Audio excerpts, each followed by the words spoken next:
Chief, please join us.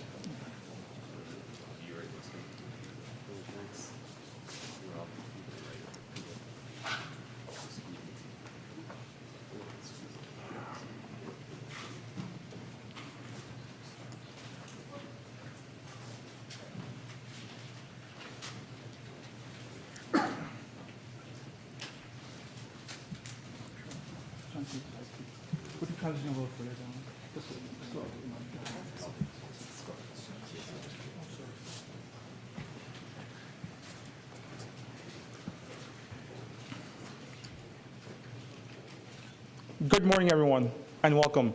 My name is Mandeep Katra. I'm a Public and Media Relations Officer here at Peel Regional Police.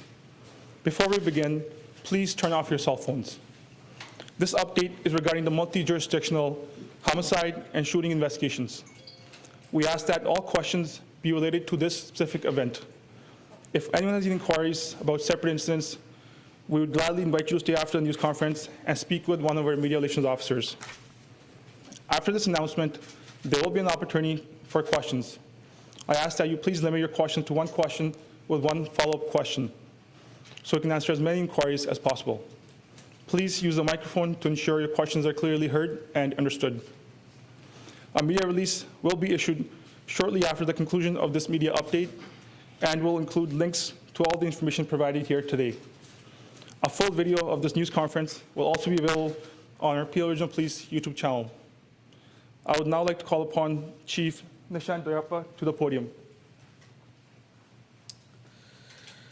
Thank you, Manny. Good morning, everyone, and thank you for attending. I'm Chief Nishan Doyappa of Peel Regional Police, and it's my pleasure. Joining me today is Chief Stephen Tanner from Halton Regional Police, Chief Frank Bergen from Hamilton Regional Police, Staff Superintendent Rob Johnson of the Toronto Police, Her Worship, City of Mayor Bonnie Crombie. We also have Chair of the Police Services Board, Mr. Ron Chatta, and of course, Detective Michael Mavity from Peel Regional Police's Homicide Bureau. The speakers you'll be hearing from today regarding the investigation will be Chief Tanner, Chief Bergen, and myself. We will also welcome Mayor Crombie for her remarks. But I want to acknowledge that we're appreciative of Toronto Police for being present. We continue to mourn with them. Thank you, Staff Superintendent Johnson, for being here on behalf of Chief Raymer. The devastating events from Monday, September 12th, across Peel and Halton and into Hamilton have resulted in the senseless death of 48-year-old Constable Andrew Hong, a 22-year veteran of the Toronto Police Service. His family, the Toronto Police, and may I say our larger police family are continuing to struggle with the loss of Andrew. We also have lost 38-year-old Shakeel Ashraf, an auto repair shop owner in Milton and a young father of 2 children whose loss leaves a hole in the heart of many who loved him. We do not want to forget that this has affected many lives. They were members of our community. And I say our community because we are, although we're in uniform, we are volunteers, coaches, family members, and we know that Mr. Ashraf also had many contacts that are deeply affected in the community. But in addition to those that were murdered, there were 3 more innocent people who were shot for absolutely no reason, one of whom continues to fight for their life while on life support. It is absolutely unacceptable, and we recognize we need to do everything possible to provide answers that are much needed for the loved ones of those left behind and those affected. As a Chief of Police and a member of our community, I'm here today to share additional details of the investigation. I also want to use this opportunity to reaffirm that we have absolutely placed every resource possible to affirm that we're doing everything we can to get the answers we need as it pertains to these horrible incidents across municipalities. We are committed to answering the why. This should never, as we can all obviously say, should never happen again. And I hope that our understanding through this investigation will help us achieve that.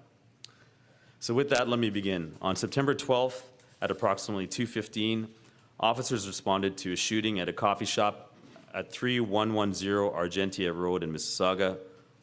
Upon arrival, officers found Constable Hong deceased at the scene.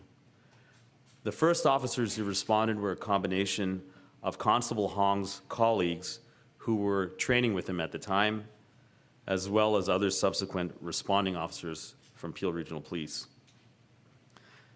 At the time, Constable Hong was in Mississauga for a training day to instruct a motorcycle operations course that was sponsored by Peel Regional Police at one of our training facilities nearby. At the time of the incident, Constable Hong was on his lunch break and had offered to get his colleagues who he was training with coffee. This is when the suspect ambushed and shot him at close range. We have since learned that the suspect arrived at the location 2 hours and 15 minutes prior to the shooting of Officer Hong. In our media brief on Monday evening, we had shared information that another victim in Mississauga was transported to a local trauma center.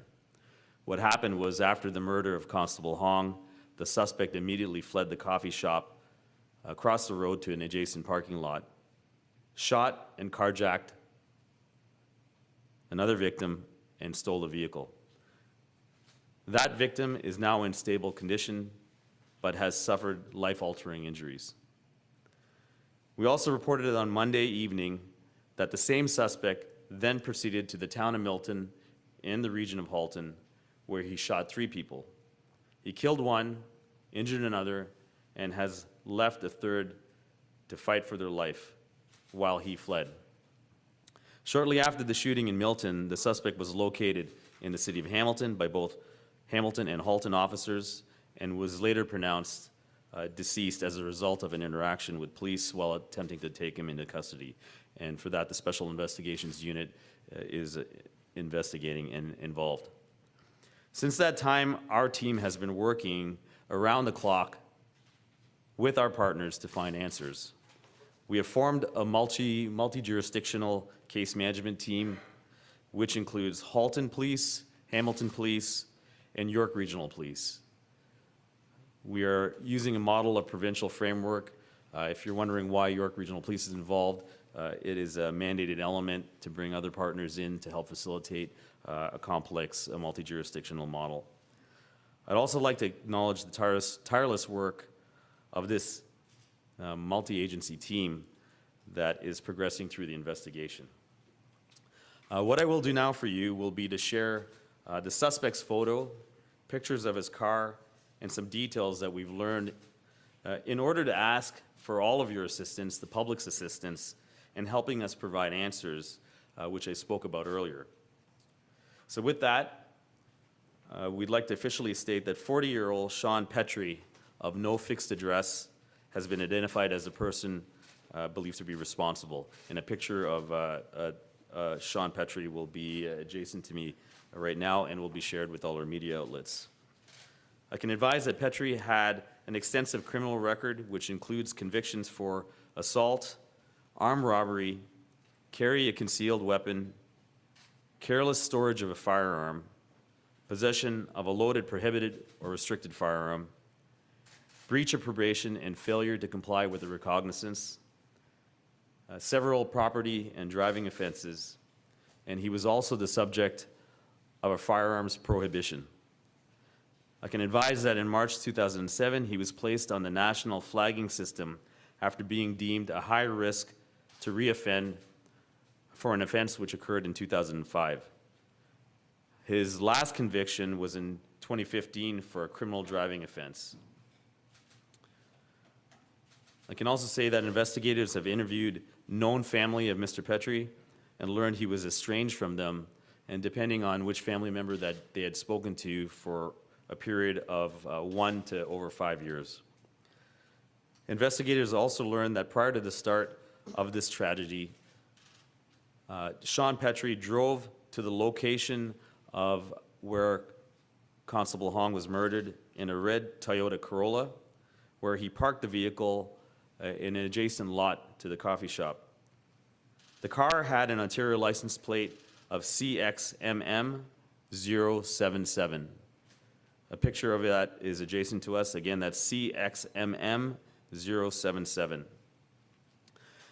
Crucial to understanding why and how this happened will be his activity, his lifestyle, the individuals who he interacted with leading up to the incident, and this is why we need your help. To assist us in doing this and providing all the answers to not only our police family, to the family of those affected, I and my colleagues are appealing for the public's assistance.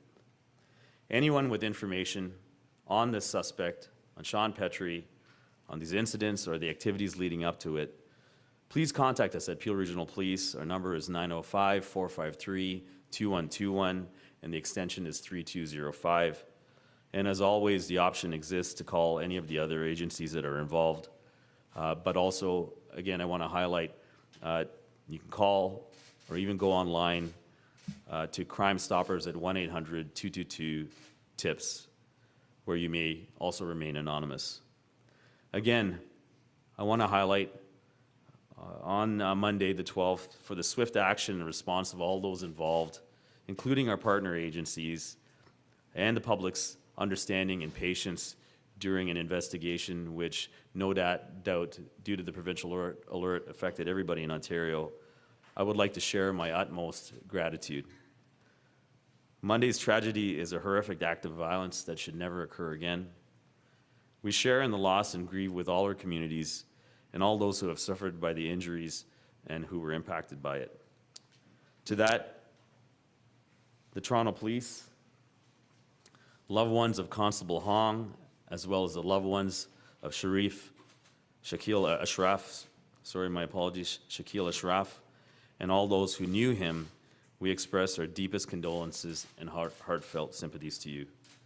At this point, I'd like to invite Chief Stephen Tanner from Halton Regional Police for his comments.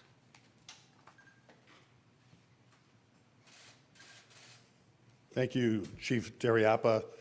And I share with you our mutual appeal for public information in relation to Sean Petrie and his history. Good morning to our media partners. As you know, these last few days have been an incredibly challenging time, not only for the policing community, but also for our entire communities of Halton, Peel, Toronto, Hamilton, and in fact, Canada as a whole. Please allow me to say something as a police chief here today. Guns kill people, and illegal guns kill people. And in Ontario, when it comes to crime handguns, and it was a handgun used in these horrific crimes, close to 90% of those handguns can and are traced back to their origin in the United States. Let's do something about that. In addition to Chief Deriapa's comments about Mr. Petrie, obviously he was not a lawful gun owner. Given the events as they unfolded later on Monday, the crime handgun used in these shootings is rightfully in the possession of the Special Investigations Unit. And we are waiting for information from that firearm that will allow us and will allow our FATE team at the Criminal Intelligence Service of Ontario to trace that specific firearm. Returning to the incidents that occurred in the region of Halton and the town of Milton, on September 12th at approximately 2:50 p.m., our police officers responded to multiple reports of a shooting at an auto shop located at 32 Bronte Street South in the town of Milton. Upon their arrival, they located 3 victims who had been shot. The first victim, 38-year-old Shakeel Ashraf, was pronounced deceased at the scene. Mr. Ashraf was the owner of MK Auto Repairs and a well-liked and well-respected member of the Milton community. Sadly, he leaves behind a wife and 2 daughters. The second victim is a 28-year-old international exchange student who works part-time at the automotive shop. Sadly, he remains on life support and is not expected to survive. We are not releasing his name at this time out of respect for his family, but we anticipate doing so at a future date and time. The third victim, a 43-year-old male, was also an employee of MK Auto Repairs. He was shot in the leg and has since been released from hospital and is continuing to recover at home. But let us also remember that other innocent civilians and employees were present and will be traumatized by this event forever. Shortly after the incident in Milton, our investigation led to the suspect and the stolen vehicle being located in a cemetery in the city of Hamilton, close to the Burlington-Hamilton border. At that time, an altercation took place between the suspect, Sean Petrie, and members of both the Hamilton and Halton police services. As a result, the suspect was pronounced deceased at the scene. As mentioned, the Special Investigations Unit is now involved and will investigate and review that incident. I am hopeful that the SIU investigation will be completed in a relatively short time. Monday's incident and the criminality that took place had no jurisdictional boundaries, and we will deal with it in the same manner. The Halton, Peel, Hamilton, and other police services involved will continue to work in full cooperation and corroboration with one another as we do, and as we piece together further details of this violent crime spree. And this was an excellent example of the multi-jurisdictional capabilities of these three police services, plus Toronto and others, to work together quickly, effectively, and efficiently. Our thoughts are and always will be with the victims and their families during this difficult time, and as they deal with the loss of their loved ones and all those who have been impacted by these tragic incidents. If anyone listening has been affected by these tragic incidents in Halton or Peel or elsewhere, there will be victim services units available to assist you. To all of the frontline responders, our 911 communicators here in Peel and in Halton, staff, and all of our policing and community partners, I thank you for all of your support and for the bravery and heroism that you so clearly exhibited on this terrible day. Your collective efforts to ensure the safety of our communities is now and will be forever most sincerely appreciated. Thank you very much.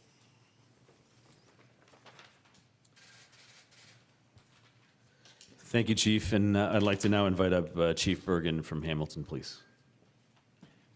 Thank you very much, Chief, and I'm not going to go over a lot of the details that were so eloquently stated by Chief of Steve Tanner. But the reality is the Hamilton Police Service is dedicated to serve and protect in partnership with our community. What occurred on Monday, September the 12th, was demonstrating how we serve and protect in partnership with our policing community. I would like to take this opportunity to thank our policing partners who stood shoulder to shoulder to bring calm back to the Greater Toronto and Hamilton area. Specifically, I would like to thank the Halton Regional Police Service, the Toronto Police Service, the Peel Regional Police Service, and the Ontario Provincial Police for coming into my community.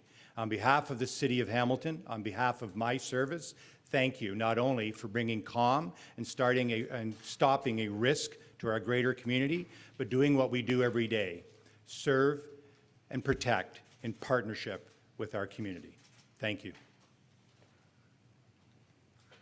Thank you, Chief Bergen, and I again want to acknowledge the presence of Toronto Police that are here today. We've gone through the comments from the investigative and police response, but as Chief Bergen highlighted, this has impacted a community, and it would be I'd be remiss to not have our mayor for the city of Mississauga, Mayor Crombie, come and provide her remarks.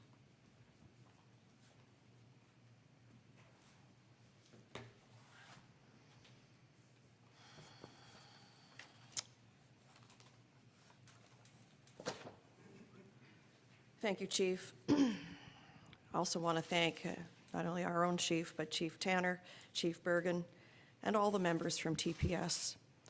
Thank you for coming today, and good morning. I want to start off by offering my deepest condolences to the friends, the families, and the colleagues of Constable Andrew Hong and Shakeel Ashraf. I can only begin to imagine the pain and the grief that they are feeling. It's indescribable. I want you to know that all of Mississauga mourns with you. To the families with loved ones who are in the hospital fighting for their lives, I want you to know that we are in your corner. We are praying for you and for your quick recovery. I also want to take the opportunity to thank the police officers of Peel, Halton, Hamilton, and the OPP who responded to the call and apprehended the suspect as quickly as possible, as well as our fire and emergency services and our paramedic crews who cared for those who were injured, and the 911 operators who took those calls and we know are traumatized. I'm grateful for the work that you do here in Peel each and every day.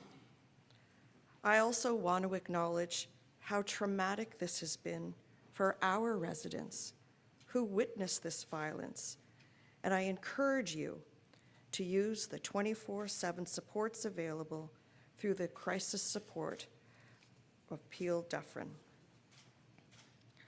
I'm truly heartbroken that this has happened in our city, and that the families who lost their loved ones must now find a new way forward with this unexpected grief. Over the past few days, we've seen our community come together to mourn. We have seen that love is more powerful than hate, and that by being there for one another and by honoring their lives, it is our hope that each day that passes gets a little bit easier.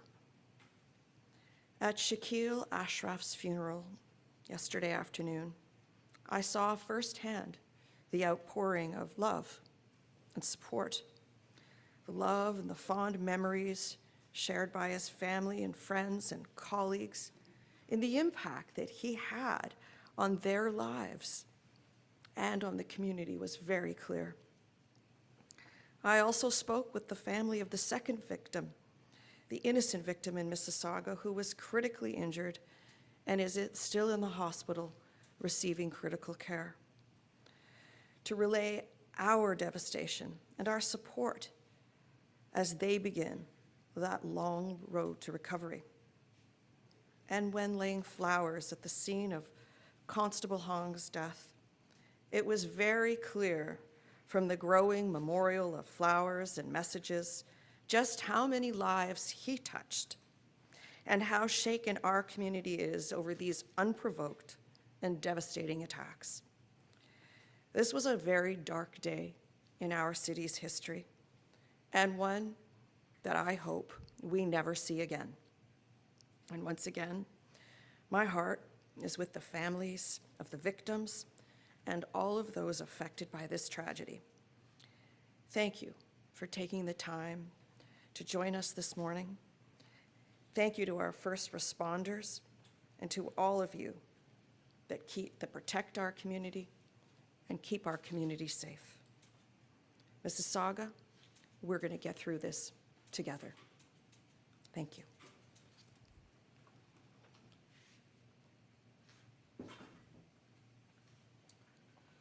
Thank you, Your Worship. At this time, we're going to transition into a period of questions and which we will attempt to respond to. We do have Detective Mavity from our Homicide Bureau here to speak to some of the questions that we're able to respond to. I just want to highlight that any questions pertaining to the final interaction with Sean Petrie are, of course, subject to the Special Investigations Unit, and we won't be prepared to really disclose or discuss that. I do also want to acknowledge that there may be some questions about potential funeral arrangements for Constable Hong, which I'm advised that Chief Raymer from the Toronto Police will make a separate and subsequent announcement related to that, so we won't be commenting on those details at the moment. And with that, I'll just open it up for questions. We have, obviously the range of individuals to speak to them. I guess we're doing that here.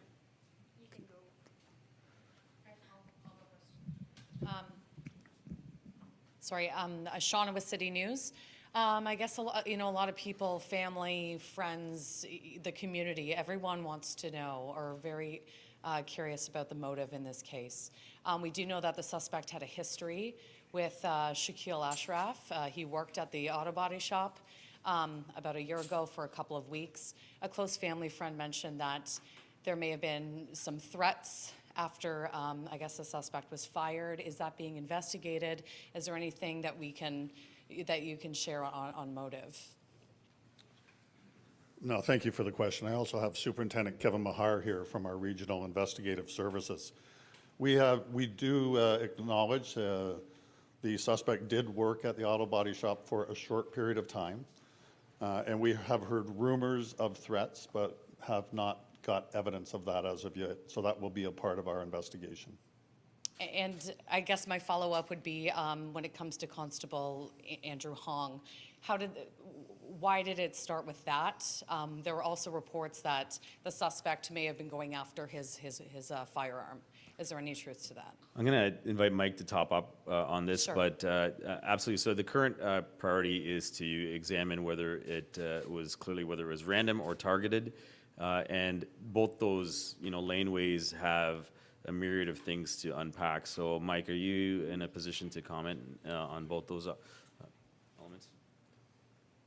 Just in regards to your question, to echo the chief's statements, yes, we are open to whether it was targeted or random.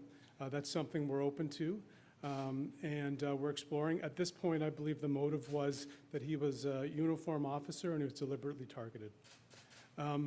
With respect to your second portion, did he attempt to disarm him? Yes, he did. Yeah, here. Hi, I'm Andriane with CBC French. If anybody speaks French, it would be great if you could also answer maybe those questions in French. Otherwise, I have follow-up questions. Sure. I'm going to invite my executive director and oversight of corporate communications to be with me. I'll answer in English, and then he can assist in French. This is Charles Payette, please. Well, the question about the motives, about the connection between the gunman and Mr. Ashraf, if you could answer that question in French, it would be great. Thank you. Comme le chef a mentionné un petit peu avant, présentement, nos enquêteurs sont en train de confirmer les relations entre les individus impliqués dans les incidents. Ce qu'on peut dire, c'est, à ce moment-ci, on peut le confirmer que le suspect a travaillé pour un court moment au body shop. Nos enquêteurs sont en train de continuer à regarder toutes les preuves qu'on peut collecter. Tout supporte la relation entre toutes les parties. Par rapport aux motivations, justement, par rapport au... Excusez, je pense en anglais. Le shooting du constable Hong, quelles pourraient être les motivations? Oui, bien, comme nos enquêteurs ont mentionné dans la question avant, oui, on croit que le shooting du constable Andrew Hong était targeté parce qu'il portait l'uniforme. Comme notre enquêteur a mentionné, le suspect a essayé de désarmer l'agent. Donc, les preuves qu'on a présentement supportent que c'était dirigé contre l'agent. Pourriez-vous dire votre prénom, votre nom de famille et les éplés et votre titre? Oui, Charles Payette, directeur exécutif de police. Charles Payette, on l'écrit comment? P-A-Y-E-T-T-E. Perfect. Can I just ask one more question because that was just... Okay. What do we know about the shooter's possible links to gangs? Because that's what we learned from documents from the court earlier. We have nothing to suggest at this point that he has any gang ties. Actual gang ties, or did he previously have any? At this point, I have no information regarding that. Thank you. Good morning. Momin Qureshi with City News 680.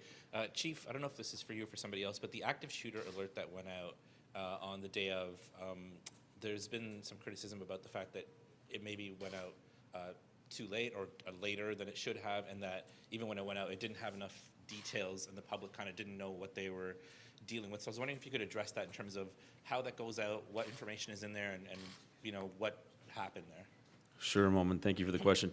So two pieces. The provincial alert system can be generated by any municipal or provincial law enforcement entity. And there is, you know, a process, a well-defined process for how that happens.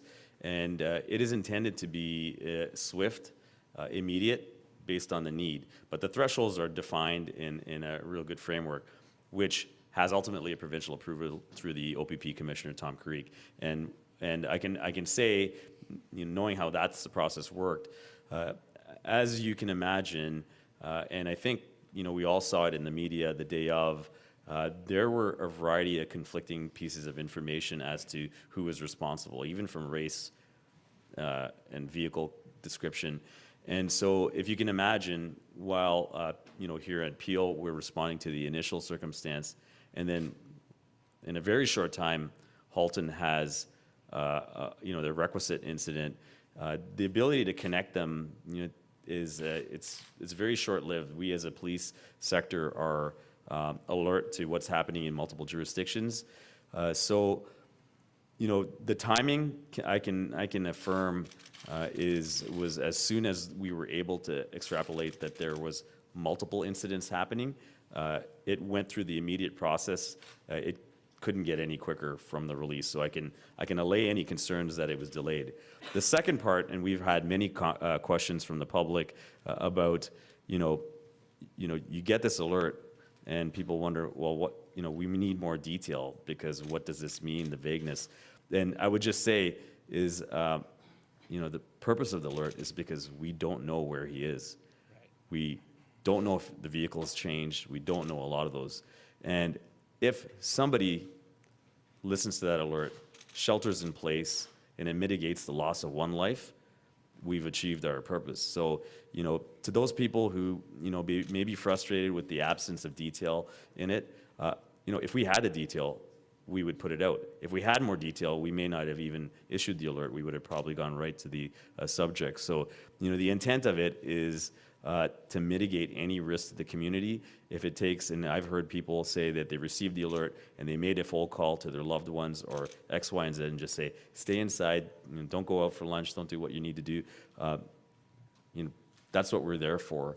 And right now, that is the best mechanism, particularly because you can't zero in on a particular geographic area. It goes to every cell phone. If you're from Northern Ontario and you happen to be in the GTA, you're going to get it. So, you know, I can assure the public that as frustrating or as ambiguous it might seem, it certainly achieved its purpose. Great. And just a follow-up for you, Chief. Sorry, I didn't know if Chief Tanner. Yeah, no, I just wanted to add the comment, you know, communication between ourselves and Peel was almost instantaneous. We have a lot of connections, senior management levels, obviously deputy chiefs and investigators. But it's also a perspective thing. First of all, as Nish said, we cannot put out a meaningful alert unless there's something to put out in it. And we had no reason to know or believe that the two shootings were connected until we had some information and evidence, and the vehicle was key in our doing that, and then to identify the person. But the communication was very quick, and in fact, I have had members of the public and members of some of the media here comment how amazingly quick it was. So there is always going to be someone who thinks it took too long, and someone else who thinks, wow, did you ever do that fast? So I think we did get it out quickly. In fact, by the time the alert came out for people in Peel, the suspect wasn't here anymore, and he had moved on from Milton. So it was so quick and so fluid. But I'm thankful for the communication staff in Peel and Halton for getting that out as quick as they did. Thanks. And Chief, just to follow up for you, this is obviously an understatement, but it's been a very difficult week for police forces in the GTA with the murder of Constable Hong, the passing of Constable Gillespie yesterday. Just overall, how are you guys doing this week? It's obviously difficult to stay on the job and do the job, but also deal with what's happening.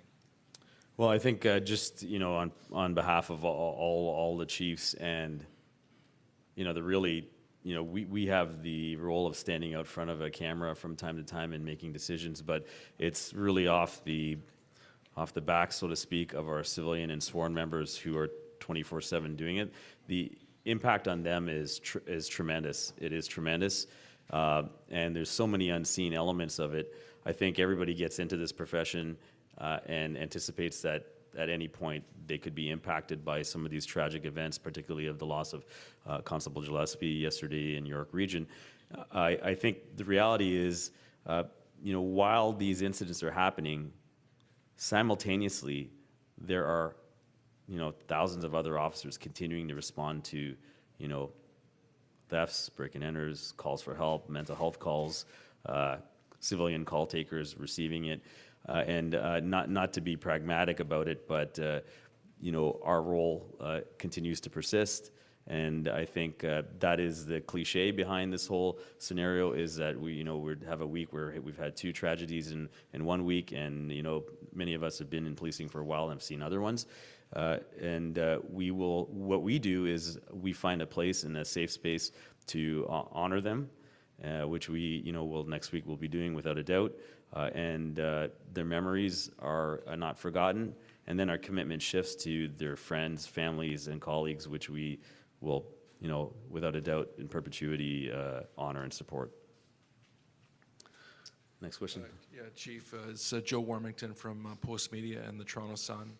I'll do my best. There's a number of questions that have come out of things today. That car that you showed that he showed up in, was that his car or a stolen car? That car, Mike, I believe, is registered to him. The red Toyota Corolla is registered to Sean Petrie. You say no fixed address. Was he staying at a shelter or friends? Do we know where that is? Mike, maybe do you want to speak to it? Probably the best. Based on our investigation, we believe he was living in that car. Living in Mississauga or elsewhere? We haven't determined that yet. 2 hours and 15 minutes, Chief. He was there, and he's wearing a vest. And you mentioned earlier about the officer. Did you mean the officer was targeted or a police officer looking for a police officer?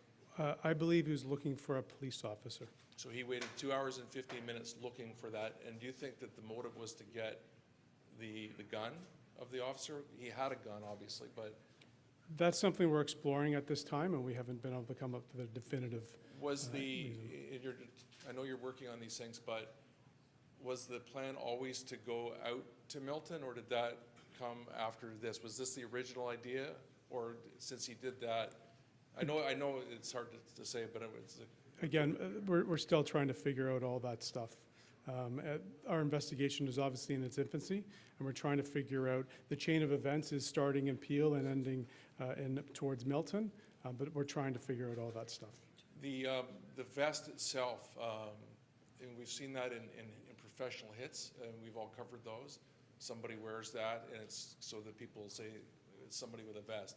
Does that play a role in it, or did he have some sort of a job that would with a vest? Are you talking about Constable Hong's vest? No, I'm talking about the Mr. Oh, the traffic vest. That's something we're exploring to find out why he was wearing that vest. We haven't identified a place of employment for him yet. Originally, it talked about a white man with a beard. Is there a second person, or was that just a mix-up, like there was so much that the chief mentioned? There's not a second person that we've identified at this time. That was just a mix-up at the chaos of the initial response. I just have one more for Chief Tanner. I want to talk about the gun. You alluded to 85% of the guns come from the U.S. Is this gun from the U.S., or do you know yet, or is that what were you trying to say there? Yeah, actually, more recently this year, and I checked in with the people from the FATE program, firearm tracing experts at the Criminal Intelligence Service of Ontario.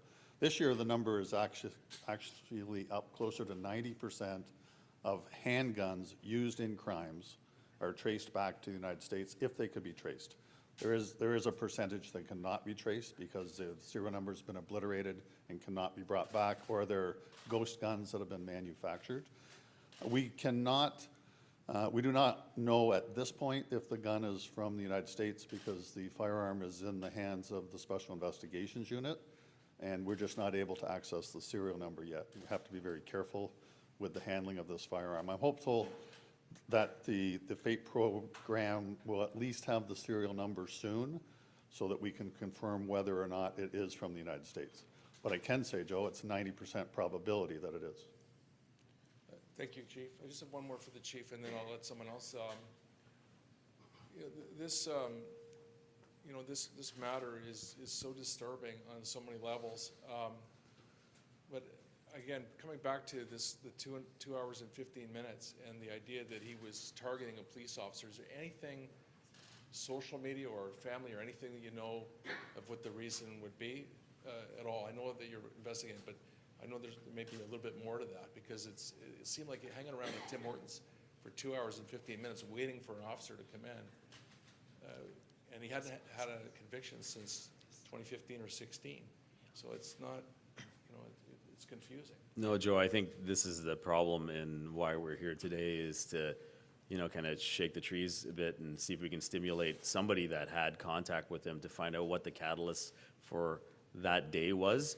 As Detective Mavity spoke to, we're exploring every option. Was it specific to Constable Hong?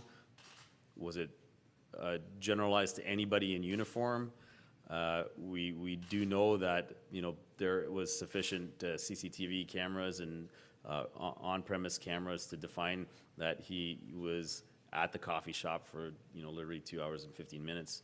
And what made him act is one that they're exploring. So it's a tedious thing to work backwards in not just Constable Hong's activities, but also in the subject's activities. But you haven't ruled out that it could be, because you just said it's specific to Constable Hong. Was there any arrest record in the past involving Constable Hong, or are you looking into that? Well, Joe, I think that's point is we going through a process of exclusion. I think sometimes to find out why and how, and I think Superintendent Mahar and Detective Mavity could speak to this, is you got to go through a process of exclusion, and any option is a possibility, right? On the surface of it, I mean, I can't think of any way that he would know that Constable Hong would go to that Tim Hortons on that day when he was out training, and he was hanging around there for 2.5 hours.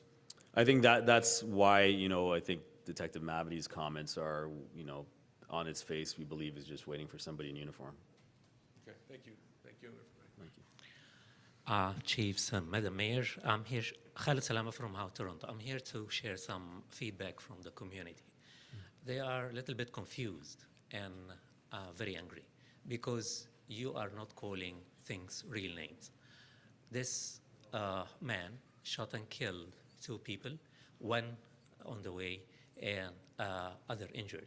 Why you are still calling him a suspect? Can you please address everybody who's watching us right now? Yeah, so, first of all, I want to acknowledge the frustration by people. The reality is, we can call him the person responsible, we can call him a murderer. On a professional level, our role is to investigate and bring somebody into the judicial system. And in those cases, we call them an accused. And in this case, he's deceased. And, so quite often, the language, and I just want to assure the community, is that is no attempt to mitigate the fact that we know he was responsible for it, and that he definitely is responsible for the 2 murders. But still the family, friends, and the kids of Shakeel Ashraf don't know whether this man killed his other father or he's still a suspect, sir. I understand that. I'll turn that over to Steve and Tanner, who's Halton Region. No, and I thank you, and I appreciate the question and the reasons for it. I can tell you here today, and Superintendent Mahar and I have discussed this, if the accused suspect person had not died as a result of an altercation with police, we would be in a position to charge him with murder today for what happened in Milton. And why we can say that slightly different than Peel's ongoing investigation is we have eyewitnesses to identify that he is the person who killed our fabulous Milton resident. So we can say that. We just have to have some patience with the investigative process. Chief, excuse me, English is my second language, okay? I need to hear very clear. Did he not kill these people? Sean Petrie killed the individual who was deceased in Milton. That's what I can say. Thank you so much. And my follow-up is, did he or the murderer was considered to be on a probation with electronic whatever? No, sir. He was on no current form of release, in meaning that he was under no restrictions that prohibited his movement, etc. Thank you. Thank you. Sorry, Jason with CHCH News. I don't know if this question's for either Peel, Chief Tanner, Bergen. I don't know if this is. I know SIU is investigating the incident that happened in Hamilton, but given that the motive is still being looked into, everything. Do we know why he was headed to Hamilton? Was there any reason? Was there any intent to attack somebody else?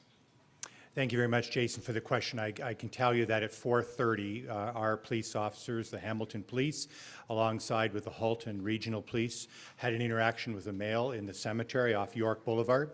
Shortly thereafter, that interaction caused us to notify the Special Investigations Unit. The Special Investigations has invoked, and we will await their decision at this point. That can be a question that you can ask of the Special Investigations Unit. The motive to why he was headed to Hamilton? I can speak to why he was encountering our members at 4:30, because they had that interaction in the cemetery, and I'll leave the rest up to the Special Investigations Unit. Then I guess I'll shift it. Thanks, Chief. I'll shift to Chief Tanner.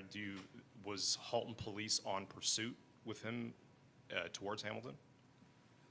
No, all I can say is through our investigation, we were able to locate him in Hamilton, and after that, it's an SIU situation. We have no reason to believe there's some interest in Hamilton. It may just have been by chance. Sorry, maybe just a side question. This jurisdictional body, is there something permanent in the works, even though given how transient the GTHA is will there be like a permanent force to deal with these issues where crimes happen from jurisdiction to jurisdiction? No, I think to answer your question, this is a very specific multi-jurisdictional team exclusive to the homicides and the shootings of the other victims. It is, live the lifespan of the investigation. I think your question as it pertains to, broader acts of gun and gang violence or individual acts, from time to time, and we currently do at a provincial level, all the chiefs here and more have ongoing initiatives that would be unrelated to this particular incident. Thank you. Jason Miller, Toronto Star. Chief, have you been in communication with the SIU? You talked about the necessity to expedite getting that firearm in your hands so you can start your investigation. I mean, how does that complicate things considering evidence and that? Yes, so I think, thank you, Jason, for the question. We have, as you know, both Chief Tanner and Chief Bergen have indicated the SIU's involvement with their organizations. The SIU have indicated that the incidents in Peel at the moment are not of interest to them. So, but that does provide complexities because we're all working on the same investigation. We all want to know, we all want to know things about Sean Petrie and the end outcome. So I can advise that there is currently conversations between the SIU and all three agencies in a unified way because there is obviously common interest to further, not just to support whatever the requirements are of the SIU, but also to facilitate what we need. These things take time. And so, but I can assure you that there is connectivity through all the agencies. And that goes to my follow-up. This is kind of a unique case where you have a shooting involving an SIU where police would come out and kind of release details, but I suspect you kind of answered it there partially because it's in multiple jurisdictions and your section of the investigation is able to be released. That's right. We put a lot of work into talking to each agency to dialogue what we can say and when we can say it. We are also our priority is the survivors and the families and ensuring that they have answers too. So yes, so this is, hence the purpose for multi-jurisdictional partnership. It's inclusive of, people specifically assigned to deal with victims' families and to make sure we're lockstep in what we say. It's a big machine behind it. You're saying that there is indication that he was living out of this motor vehicle at some point. Any hint of whether he had family or whether any luck on that? We have spoken to 3 immediate family members, and as I had indicated earlier, all of them have communicated that they've had an estranged relationship with Sean, as little as not being in contact for 1 year, all the way up to hasn't talked to him in 5 years. And so hence, this vacuum of understanding of, who he's connected with, and, the fact that he's of no fixed address, and an inference that we believe he was living out of his vehicle just complicates anybody's ability to know anything about him. Thank you.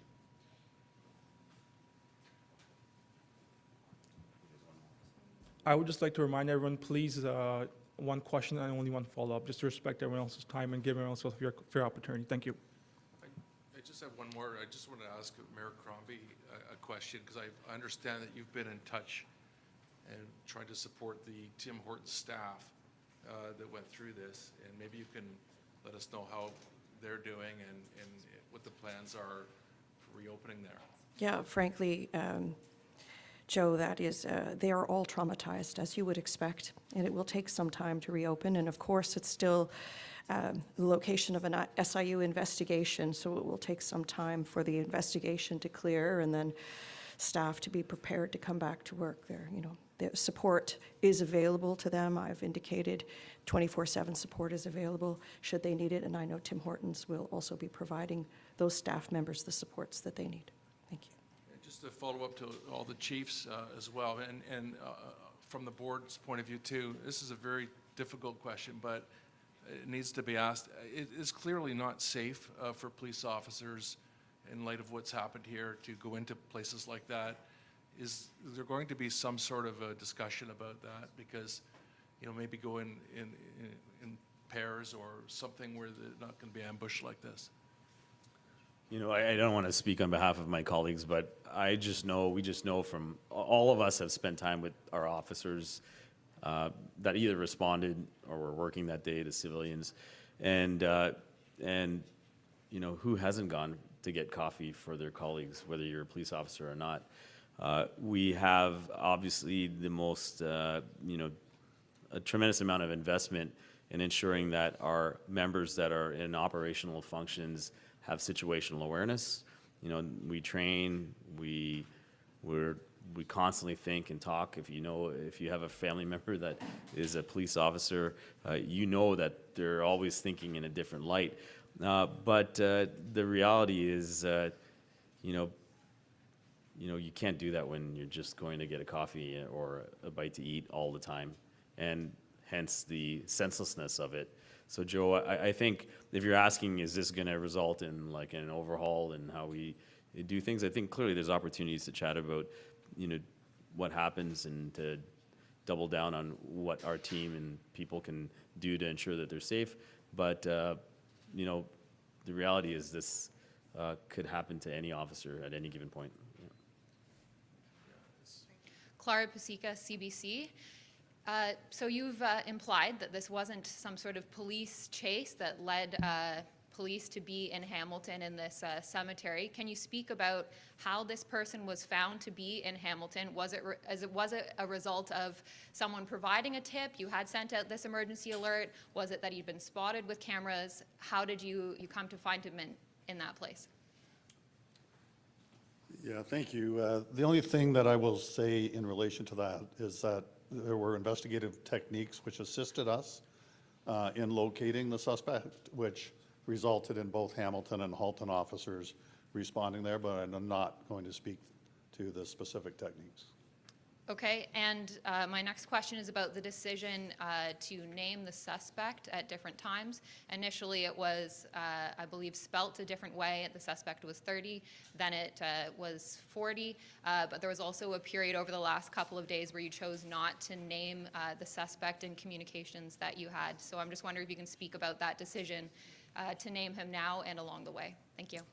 Thank you for your question. I can just clarify from an official standpoint from any of our partnering agencies, just 45 minutes ago was the first time we've actually officially identified him.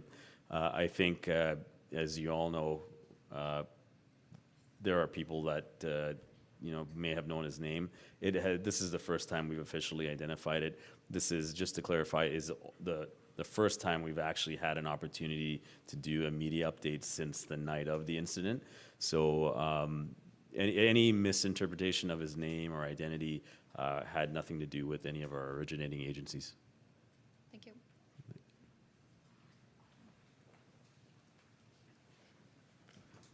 We have time for one more question. Last question, please. Good morning, Steve Ryan with CP24.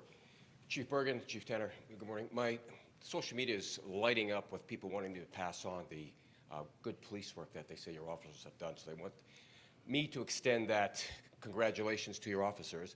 And the big question, Chief Tanner, how are your officers doing that were involved in this shooting? Well, it's a heart-wrenching and a difficult time, as you personally know. And I would say, if I may, Peel officers who dealt with the scene, Hamilton and Halton officers who dealt with the scene in Milton, and Halton and Hamilton officers who dealt with the altercation in Hamilton. There's a degree of trauma for all of those people. There's also the added stress of a Special Investigations Unit investigation, even when you did absolutely nothing wrong, and time will bear that. Steve, thank you very much, and I do appreciate that outpour of support for our police officers as well.